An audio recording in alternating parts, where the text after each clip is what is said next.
how to apply the bench seat pad to your bench seat. So the first thing you're going to want to do is make sure that you have the straps facing, the back of the stroller. So these straps are going to want to be closer to the front of the bench seat. You're also going to want to have the crotch strap fed down through the slit in the pad. You can put the crotch strap down through this middle slat and either pull it through the back or the front. I recommend the front, but it's your choice on what you want to do.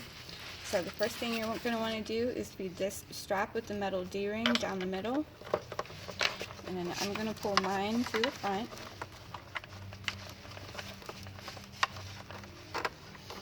So you'll notice that there's a slit in that D-ring. You're going to want to feed the material of the strap through that slit.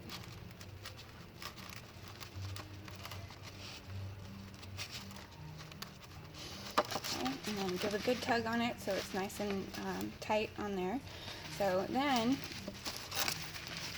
you'll notice that there's little pockets on the seats, and then they wrap around the ends of the bench seat. So the back one you're going to want to feed around the end.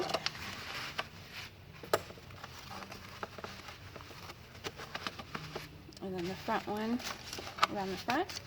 And then you'll notice that there's some Velcro straps as well, so you'll want to tighten that down underneath. And then here are the straps. So the straps are going to wrap around the frame of the stroller. This helps keep the bench seat from sliding back and forth on its own. So you're going to want to wrap around the frame and then button into itself. Same on the other side.